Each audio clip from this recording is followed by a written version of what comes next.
오늘 본문에 참 많은 사람들이 죽었습니다. 역사서가 우리 손에 쥐어진 것, 하나님께서 우리에게 역사적인 이 일들을 통하여 무엇을 말씀하겠습니까? 어떤 역사학자가 말한 것처럼 역사라고 하는 것은 과거와 현재의 끊임없는 대화입니다. 과거에 이런 일이 있었었나 보다라고 하는 것에 그치는 것이 아니라 그 사건에 대한 교훈을 이 시점에 우리가 바로 깨달아 과연 그렇다면 우리는 어떻게 살아야겠는가, 우리는 어떻게 해야 되겠는가라고 하는 것을 다짐하고 결단하는 시간이 되었으면 합니다. 이스라엘과 유다의 급격한 변화가 일어나고 있습니다. 엘리사의 제자가 하나님의 메시지를 잡고 예후에게 달려가 기름을 부었습니다. 그리고 이제 눈덩이가 불어나듯 순식간에 그 강대한 아합 왕조가 우르르 무너져 내렸습니다. 하나님께서 이렇게 한 번만 움직이시면 역사는 하루아침에 바뀔 수도 있습니다. 어찌 보면 이 세상은 악이 판을 치는 것 같고 악한 자들이 권력을 잡아 그들의 뜻에 따라 온 세상이 움직이는 것처럼 보입니다. 우리 주변을 보아도 그런 일들은 많이 일어납니다. 분명히 이것은 악한 것인데, 분명히 이것은 잘못된 것인데 그들이 왜 더 이 세상에서 잘 사는 것처럼 보일까? 왜 그들이 권력을 잡고 그들 마음대로 이렇게 휘두르는 것일까? 이 땅에는 왜 이렇게 억울한 일을 당하는 사람이 많은 걸까? 하나님이 계시다면 과연 이 부조리하고 부정한 세상을 왜 그냥 두시는가? 그러나 역사의 주관자이신 하나님, 분명히 그분은 선한 계획을 갖고 계십니다. 하나님의 때가 되면 분명히 뜻하지 않은 인물이 등장하거나 예상치 못한 일이 일어나 순식간에 악한 세력은 반드시 멸망당합니다. 바로 이것이 우리 믿는 자들의 소망입니다. 토요일 본문을 함께 묵상하며 이스라엘의 장수 예후가 그가 섬기던 왕 요람 왕을 죽이고 아합의 외손주가 되는 유다의 왕 아하시야, 그리고 악녀인 이세벨까지 잔인하게 죽이는 내용, 오늘 본문에서는 그들의 아들, 자녀 70명이 남아 있었습니다. 이스라엘의 수도 사마리아에 그들 왕자들 70명 남아있는 그들마저 완벽하게 죽임을 당하는 것을 보게 됩니다. 전술적으로 심리전을 택하여 그들을 죽입니다. 아버지와 할머니가 그랬던 것처럼, 그리고 유다왕 아하시야가 그랬던 것처럼 예후가 직접 칼을 들어 죽일 수도 있었지만 예후는 성 안의 이스라엘 장로와 아합의 아들들, 그들을 스스로 가르쳤던 선생들에게 편지를 보내 그들 손에 그들을 멸살시킵니다. 편지를 받고 성의 리더들이 벌벌 떨기 시작하며 요람과 아하시야 두 왕도 당해내지 못한 예후를 자신들이 어떻게 할 수 없다. 그러므로 예후에게 항복의 편지를 보내고 아합의 아들 70명을 죽여버립니다. 최측근들의 손에 의해서 하루 만에 죽게 됩니다.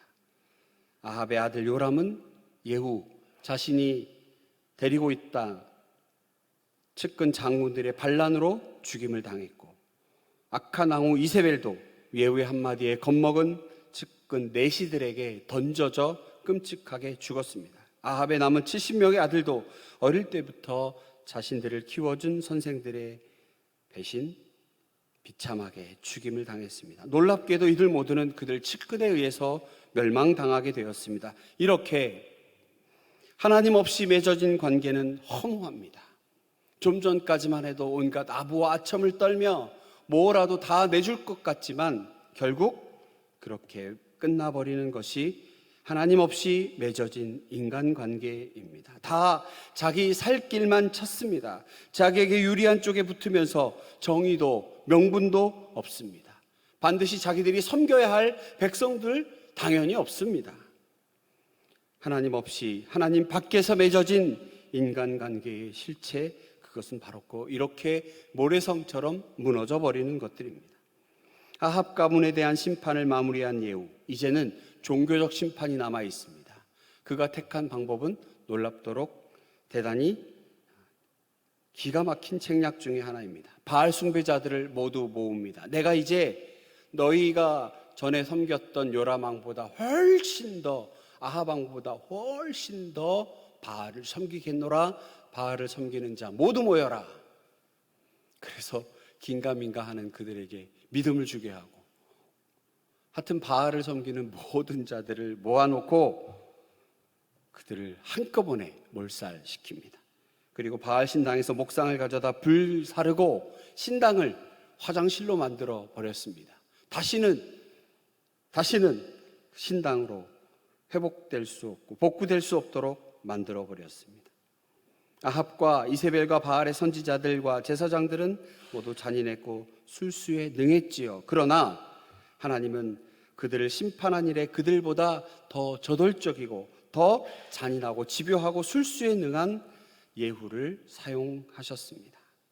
자, 이렇게 하나님의 말씀에 의거하여 악한 세력을 물리친 것처럼 보인 예후, 그러면 이제 하나님 잘 섬기고 하나님 앞에 바른 왕이 되어 백성을 섬기고 선한 왕이 되어야 하는데 그가 어떻게 합니까?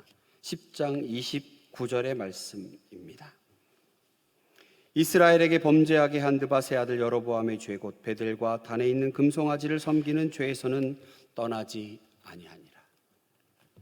여로보암, 그가 남쪽과 북쪽으로 나누어 북쪽의 왕이 되었을 때 가장 걱정된 일은 자신이 다스리고 있던 수많은 백성들이 때가 되어, 명절의 때가 되어 예루살렘의 성전에 가 예배하게 될 때, 이곳에 머물러야겠다. 자신이 다스리고 자신의 영토에 머물러야 할 백성들이 예루살렘에 예배드리러 가다가 그곳에서 정착하고 자신을 배신할까 두려워 베델과 단에 금송아지를 세워놓고 굳이 예루살렘 갈 일 뭐 있냐? 여기서 해도 하나님은 계신다라고 했지 않았습니까? 바로 오늘 예후가 그렇게 악한 세력을 앞장서 물리쳤던 선한 사자와도 같은 예후가 똑같은 일을 합니다. 왜요? 그가 교만해졌습니다.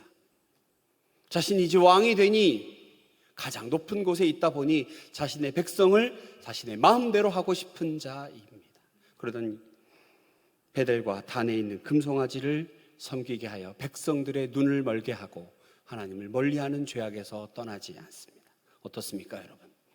이 세상 모든 사람들은 악합니다. 악할 수밖에 없고 뭔가 하나님으로부터 은혜를 받으면 그 자리에 돌이켜 감사하고 예배하고 하나님이 하나님 되심을 선포해야 함에도 불구하고 교만의 자리로 돌아가 혹시 내가 갖고 있는 권력이 또한 빼앗기지 아니할까 염려하고 두려워하며 우상을 섬기게 되는 모습, 바로 이것이 역사의 말씀, 우리에게 들려주시는 하나님의 교훈입니다. 정리하겠습니다. 여러분, 악은 멀리해야 합니다. 악은 반드시 하나님이 그 때에 심판하십니다. 그리고 우리는 결코 긴장을 늦추어서 안 되는 것이 하나님의 은혜로 내 하는 일들이 되어가고 있을 때에, 기도의 응답이 이루어져 가고 있을 때에 나의 교만이 나를 짓눌러 언제 그랬냐는 듯이 하나님을 또한 멀리하게 될까? 언젠가 말씀드렸던 것처럼 하나님께 기도하는 것이 하나님 적어도 이 문제를 가지고 다시는 기도하지 않게 해주세요 라고 기도하는 우리가 아닙니까? 아니요. 하나님 뜻을 구합니다. 이 문제를 가지고 늘 기도하게 하옵소서 라고 해야 합니다. 우리의 마음을 다스려 하나님 앞에 온전히 서는 한 주간 되시기를 간절히 축원합니다. 전능하신 아버지 하나님, 오늘 귀한 말씀을 통하여 공의의 하나님, 악을 심판하시고 하나님의 의를 세우시는 하나님을 바라보며 우리의 연약함으로 인하여 교만하여 하나님 멀리하게 되는 하나님 그런 역사의 인물들을 통하여 우리의 모습을 반추하여 하나님 앞에 늘 겸손하고 겸비하여 오직 하나님만 바라보는 우리 모두가 될 수 있도록 하나님 함께하여 주시옵소서. 감사드리며 예수님 거룩하신 이름으로 기도하옵나이다. 아멘.